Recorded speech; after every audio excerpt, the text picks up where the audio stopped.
And actually, to open the final session of this morning, I'm going to need the help of François Barrault back on stage.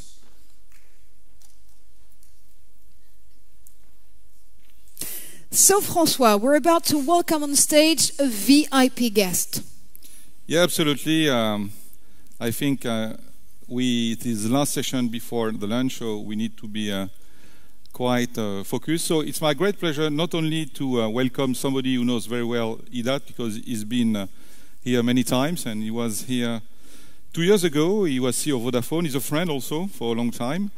And since he's taken the job of CEO of Alcatel-Lucent, many things happen. Restructuring of the debt, refocusing the asset of the company on R&D, launching a new vision, focus on cloud, 4G, disrupting, also focus on the disruption of the telecommunication, changing the organization. And only Michel have this energy. So it's my pleasure to welcome my friend Michel Combes on the stage, the CEO of Alcatel-Lucent, who came especially from Germany. Welcome. So, Michel, before you start, I have a question for you. How are you, and how have you been the last 18 months? So, first of all, hello to all of you. Always a pleasure to be in Montpellier. I guess I came, I don't know how many times in the past few years, at least 5 times, and it's always a pleasure. And that's true that I was in Germany yesterday. I go back to Germany tonight. But for me, it was important to be at EDAT. I am also, let's say, impressed and amazed. I have the impression to be at Davos for technologies. So with such a setup that's quite impressive and amazing. I heard that the dinner yesterday was quite great. And so next year I will come also for the dinner in order to have the fun part and not only the working part. So on your question, I guess that I'm a little bit at the middle of our plan. As you have mentioned, the first 18 months were clearly focused on survival. So I was a little bit busy, traveling a little bit. I spent probably more than 200 days abroad in the past 12 months, so which is quite significant when you look at that. But I guess that last week we had an interesting week in New York, where we first made a presentation to the investor community and then to the tech community to explain what had been achieved in the past 18 months. The turnaround which has been implemented, and which means that the company is back on track, and to open the new stage for the next 18 months, which is how we are not going to be only there as a player, but how we are going to be a winner in this industry. And so that's, let's say, the fight of the next 18 months to make sure that we regain a strong, real technology leadership, because, of course, this industry is moving extremely fast, and so that's going to be fascinating. So as you see, there's still a lot to be done, but as always, greedy to discover new stuff to be done and to make sure that we'll be winning with all my colleagues. So that's to answer to your question. But back to our topic, which is around 5G networks. There were so many talented people just before me, so that's going to be tough. First, I think that I have great news for all of us, and that's a little bit an answer to Yves, which is wireless is dead, such as wireline is dead. Let's forget about those dinosaurs. Wireless access, wireline access, what does it mean? I mean, we are moving from a world of wireless and wireline and wireless access to a world of convergence and mobility. And that's it. And everywhere, and let's say all the people on the stage really referred to that. We have been new, because we are entering in a new age of communications where the old roles and architectures are not going to survive. And that's one of the major issues that we're all facing within this industry.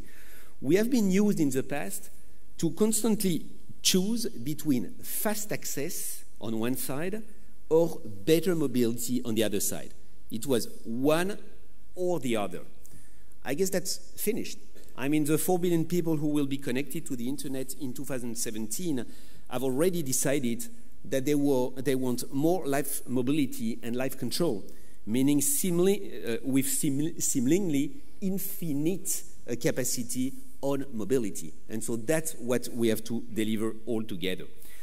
They expect the networks to provide both content as well as control anywhere, anytime, on any device. And they don't give a shit to, let's say, the type of technology which will be used in order to deliver. It has, in my view, 3 major consequences for all of us. First, users are pushing the telecommunication industry towards the tipping point for disruption. And I will come back on this one. This is definitively good news for the industry. The network is back, and the network is going to be the next big thing in our industry. We had forgotten a little bit about networks in the past few years. It was all about devices or applications or cloud. But in order to unlock the growth in the next coming years, network has to be back. Second, of course, 5G has to be part of the answer as the new universal access, if I can say so. And I will explain what I mean by that. But however, this is not good enough to solve the challenge. But the good news is that the full answer already does exist with complete new architecture of networks leveraging virtualization. So let me come back quickly on those 3 points. First, end users and enterprises are pushing the telecommunication industry towards the tipping point for disruption. I see, and I am sure that all of you know that extremely well, I see 5 strong underlying trends which, quite frankly, are demanding well beyond what wireline and 4G access can do today. Enterprise goes soft, meaning that the enterprise environment is becoming much more flexible, agile, seamless, and mobile. It will be software-defined, both in the data center and in the wide area network. And it will become mobile, allowing business to be conducted without any interruption, anywhere, anytime. Second, and I was discussing with some colleagues just coming on stage, communications goes IP and post-voice. Building on this trend, enterprise and consumer communications will become all IP and therefore move into the post-voice realm, where we can seamlessly communicate and collaborate with messaging, content, file sharing, chat, etc., etc. Third, there is this rise that everyone qualified as tsunami of connected machines and the connection of multitude of new simple devices that will allow business and consumer life automation. Prediction is to see, I don't know, more than 70 billion of connected objects in 2020. We see many traditional industries massively investing to develop and sell much more connected products, for instance, automotive, health, home safety, energy, and wearable technology. I guess that there was a presentation of that earlier on during this morning. In addition, these industries are increasingly driving and building new and dedicated network infrastructures to support their business. Fourth, which is maybe even more new, we move from digitization to digital delivery of goods. We have seen the media and entertainment industries going digital. Right now, video is a big thing. In the US last week, I was impressed. For most of the operators in the US today, 75% of the traffic is video, out of which probably around 50% is Netflix. So which means that we have seen a first wave, and having in mind that we have not yet turned all the video traffic to the first TV set on unicast type of networks, it's still broadcast or multicast. So when everything will be unicast, that's really going to be a video tsunami again, which will eat the networks in the next coming few years. But with 3D printing, by 2020, the digital delivery of goods will dramatically impact many more industries, meaning that in order to deliver a good, we will just send a file, and then from this file, we'll be able to rebuild the good. So that's going, of course, to change many industries and to put, again, some pressure on the networks. So consequently, the cloud becomes an edge storm. And I guess that, let's say, some of my colleagues before on the previous roundtable mentioned it. Bell Labs researchers expect 440% increase in cloud and data traffic between 2012 and 2017. Putting it all together, it quickly becomes apparent that we will need to massively scale the cloud to deliver low latency and high capacity, and the only way to do that is to distribute the cloud to the edge of the network and embed the cloud in the network, which is going to be obviously quite new. All of this is real and quite visible, and will put a huge pressure on network to connect on one side the proliferation of devices, and on the other side, this amazing compute and storage capacity in the cloud. So that's this tsunami I have referred to at different occasions. With today's technology, we are already reaching the limits, meaning that what type of limits? Connectivity limitations. With data growing by a factor of 8 by 2018, we have to address the combined challenge of capacity and congestion of the network. The spectrum is already quite filled, and it will not be able to support more the cloud store. Second limitation being the complexity limitations impacting quality of services. In 2012, roughly 60% of all streams experienced quality degradation, 60%. In 2012, global premium content brands lost 2.2 billion of revenue due to poor quality video streams. And if we don't upgrade the networks, let's say this figure is expected to reach $20 billion by 2017. The third limit is commercialization limitations. Cost per bit will go down, no doubt, but we need investment to keep up with the needs. And to keep value, the goal is re-premiumization of network services, which, for instance, security, video entertainment, connected homes, personalized content, device management. We have discussed a lot about that in the previous years, but that has really to eat the market if we want to be able to finance all the investments which will be needed. So that's the first piece around, let's say, what we are facing. To seize these opportunities, I highlighted that networks have to be back and to be reinvented, because that's the only piece of the ecosystem which has not changed in the past few years. Architecture of the network have not moved, still very static type of networks. We just have to push, we just have pushed a little bit the limit in terms of technology, but without big change. 5G is part of the answer as the new universal access. Today, as I have already mentioned, our customers, so the service providers, are investing primarily to address this challenge, provide the right amount of both coverage and capacity. So they invest in LTE, and they are pushing for small cells, because when you look at the way to unlock capacity, of course, you can either add spectrum, we don't have it anymore, you can either increase spectrum efficiency, but there we will eat some of the technology barriers. Shannon, unfortunately, still does exist, and so we cannot go as far as what we would like. Maybe 5G will help a bit, but very limited. And so then the only way to really bring additional capacity is to reuse the spectrum, and so that's what small cells is about. So I guess that service providers are rightly so moving to small cells. They have actually started this transition in order to, let's say, as a pre-configuration of the network of the future and of 5G. Meaning, placed at key location, indoor and outdoor, they are powerful tools to change the mobile experience in a fully developed LTE network. Small cells address the challenge of densification and are establishing the new Ethernet architecture, which has already been described. As far as Alcatel-Lucent is concerned, we are extremely active in that field. When I joined the company 18 months ago, I clearly highlighted that the industry would move there, despite some comments of some of my competitors, which were not completely convinced by that. We made several major moves.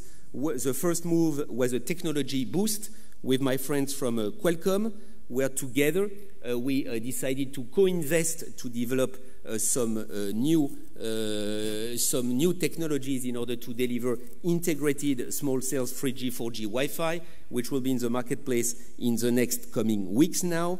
We've worked also on, let's say, a business model and design boost with the partnership that I announced in September of this year with Deco, where we partnered at a worldwide level to design and sell connected street and indoor furniture embedding small cells. And last but not least, we drove also a commercial boost with the partnership that we announced with Accenture in order to really make sure that all those small cells will be integrated by enterprise and by service providers.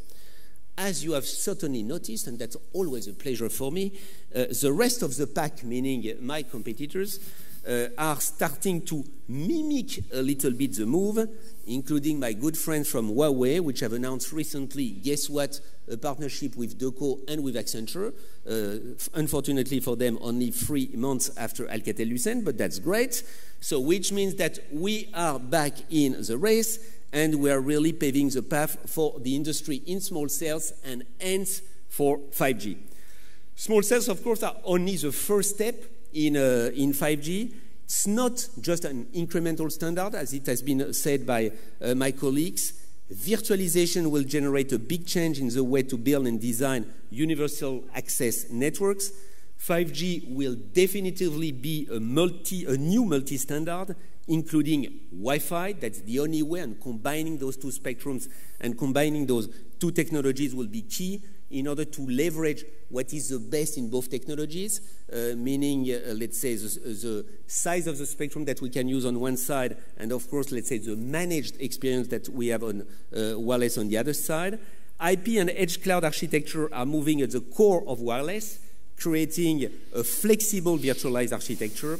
5G will, in a sense, render connectivity invisible to the end user, their devices and their applications, end user and operators not having to worry about which networks work best for what applications and when. To achieve that, obviously many players are working on it, and there were questions around who is investing, who is doing what. Alcatel-Lucent has, of course, moved its R&D model and shifting its resources toward 5G. But when I say model, is moving from an extractive innovation model, meaning closed and vertically organized, to an inclusive one by strongly pushing or pulling two levers, one which is our Bell Labs research organization, which is working on the biggest challenge of the industry around 5G, coverage and capacity, new waveforms for higher capacity, massive MIMO, which will be needed for spectral efficiency, and ways to harness new bands of spectrum, meaning working in much higher band, because if we are small cells, of course, we'll be able to leverage those bands. So working on coverage and capacity, as well as on simplicity, by pushing very hard the way to better incorporate SDN and NFV to make the network more cost-effective and agile. And as I have already said, around the repremiumization, including building networks that are more context-aware, meaning that which will understand what the user is doing with, let's say, the different type of services, in order to make sure that we deliver the right connection depending on the usage which is at stake. So that's what we are doing with Bell Labs, which is, as you know, an impressive R&D organization. We have already been, let's say, awarded 7 Nobel Prizes, and we will have the 8th one in 2 weeks from now. So which means that we are really at the core of the innovation in all those, let's say, new technologies. Second, as a lever, or as a, let's say, way to develop and to promote 5G, is we are building technology ecosystems around us to augment our capabilities, and that was something new that I have introduced with Alcatel-Lucent, which was really focused on internal skills and capabilities. We are now working as a team with different players around the world. I have already mentioned the partnership that we have with Qualcomm. I announced last week as well a new partnership with Freescale for a converged universal programmable L1 solution, meaning that the edge of the network will be wireless and wireline will be programmable with all the functions, let's say the rest of the functions remaining around wireless or wireline type of services being in the cloud. But that's not it. We have also, let's say, set up a partnership with Intel to work on the virtualization of our wireless portfolio as well. So as you see, 5G is up and running. Small cells and Cloud RAN is a pre-configuration. It's what I call 4.5G. So we are already investing a lot in 4.5G, and we are ready to move and to migrate to 5G. The battle of standards, and I guess that there was a question on this, is extremely important in my view. Europe used to be in the leading seat in the past with 2G, 3G.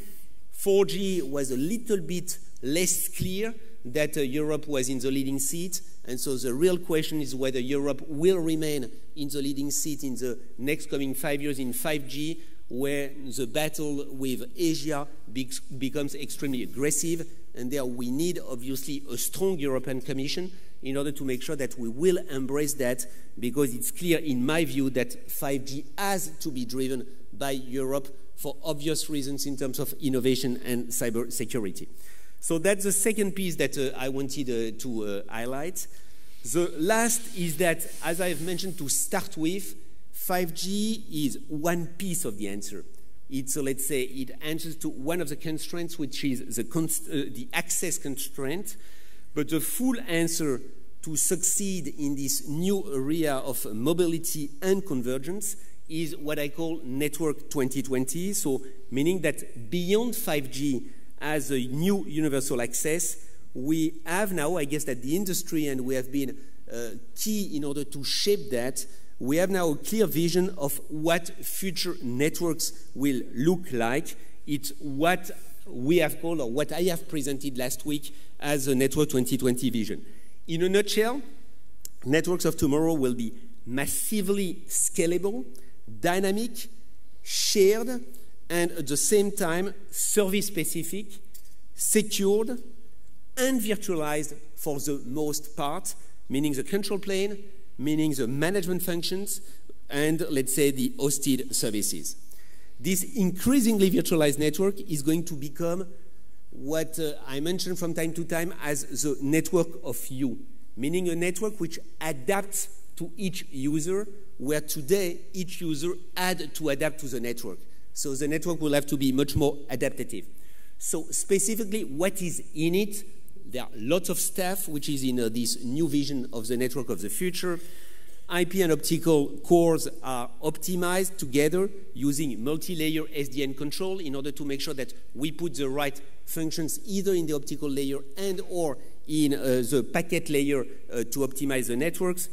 Cloud, as I have already mentioned, moves into the network and to the edge to host network function virtualization. Why to the edge? Because of latency issues and because of capacity issues. The multiple edge clouds are dynamically connected using the optimum combination of IP and optics as a new metro edge, which will be a combined layer there. Wireline broadband gets faster and becomes a de facto backhaul for wireless networks. So that's where really convergence is taking place. And let's say wireless increasingly defined as small radios at the end of an end-to-end wireline network.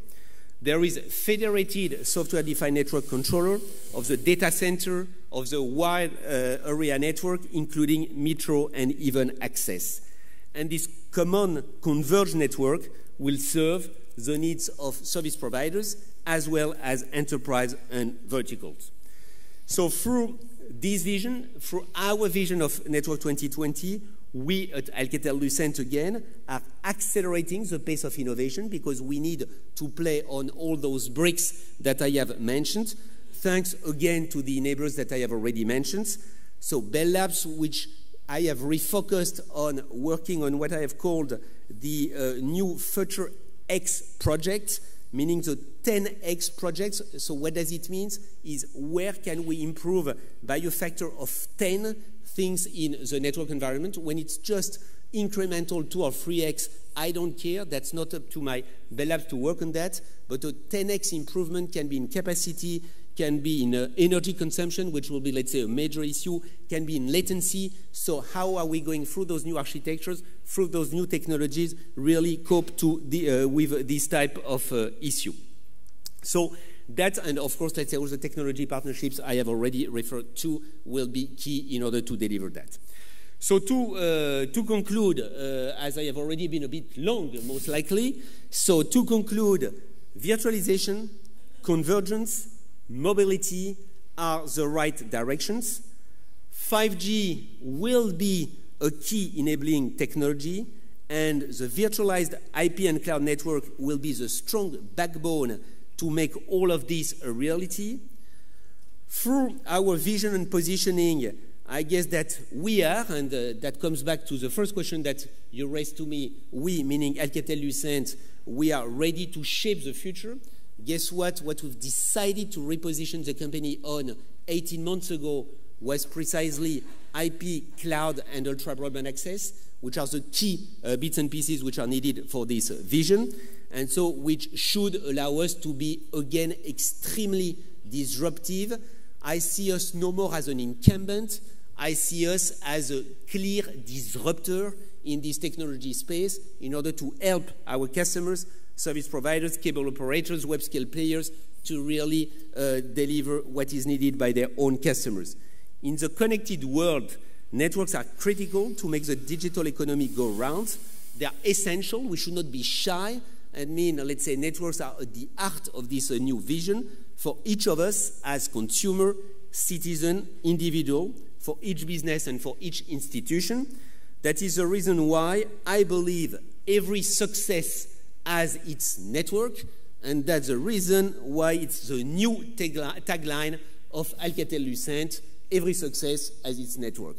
And last piece, just to come back on the question which was raised, of course, that's a major, major, major political fight in the next coming quarters and years.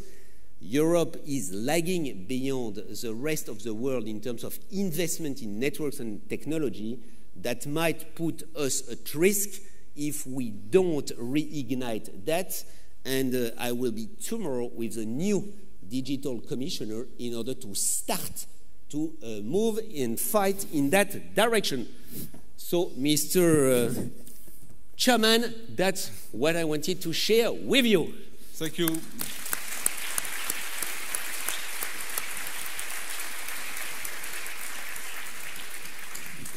Thank you, Michel, for this very detailed view.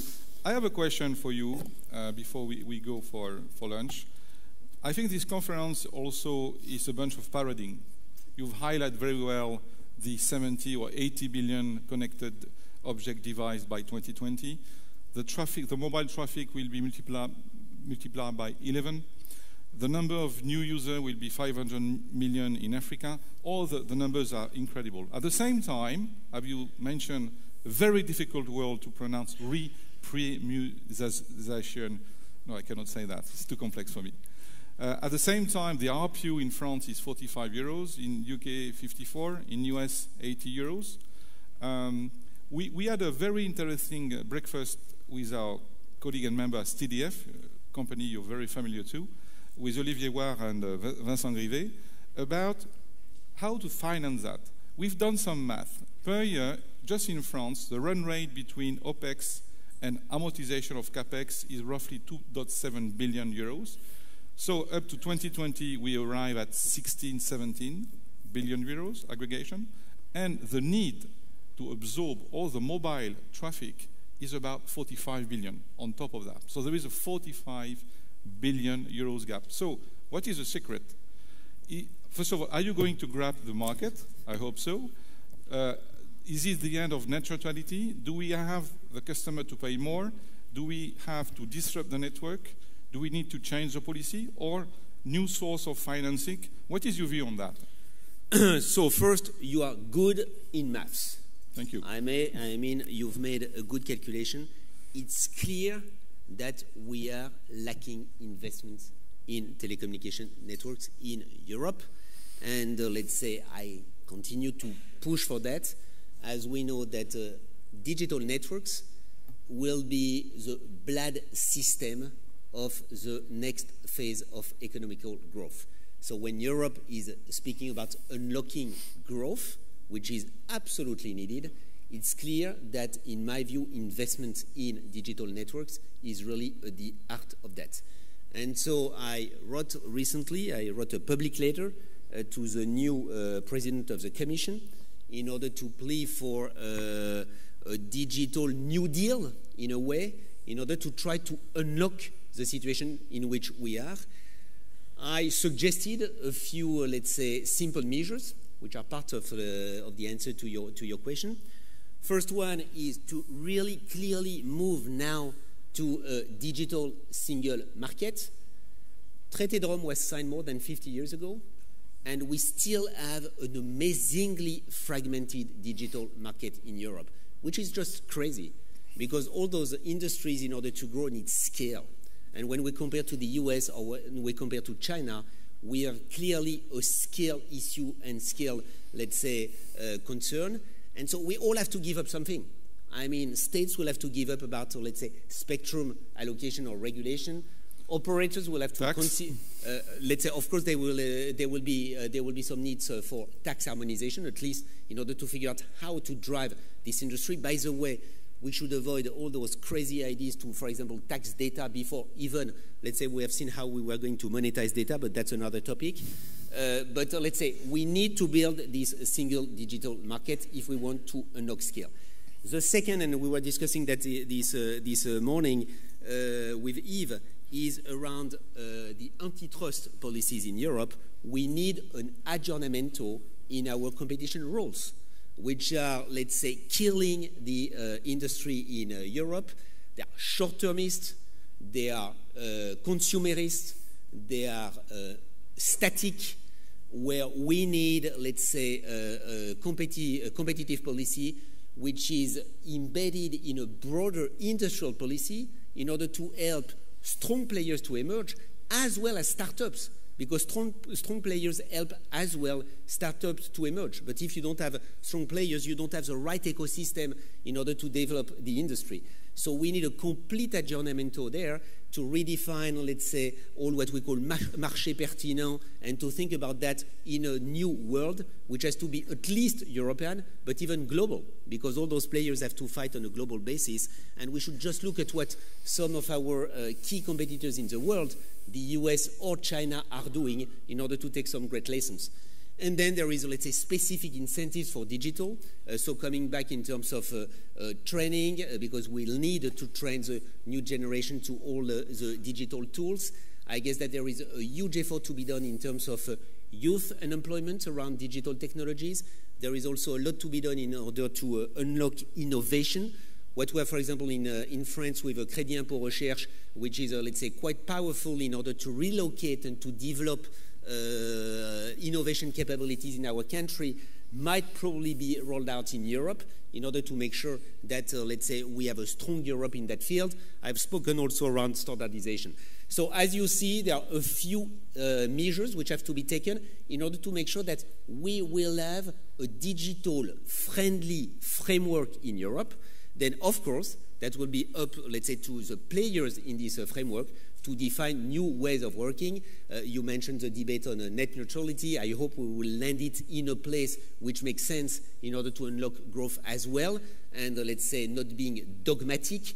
Of course, let's say it's clear that the internet has to be free access, but nevertheless, the fact that, let's say, we can offer, the service providers can differentiate their services is probably something which is very critical in the future. So lots of things, and I strongly believe that we have a unique opportunity. We have a new commission. We have a president of this commission which has been extremely vocal in the past few months on the importance of digital, and which has clearly stated that digital was at the heart of what he wanted to say. He has announced a big investment program, 300 billion, out of which he would like, let's say, a big chunk of it being a flag, let's say, a flag to digital, which is great. He has architected the commission in a way that there is a vice president which is in charge of digital, which is good as well, because as just covered, I mean, digital embrace many policies within Europe. So I am optimistic. I am optimistic because we have a commission who wants to go there. I guess that there is a need. My view is that the diagnostic has been established, so now let's act. And when you look at what has been achieved in the US 10 years ago, because 10 years ago, US were lagging beyond Europe. 10 years later, we are lagging beyond US. I expect that in the next coming years, we'll take back again the leadership, and Alcatel-Lucent will be part of this story without any doubt. I'm sure you will. Thank you, Michel.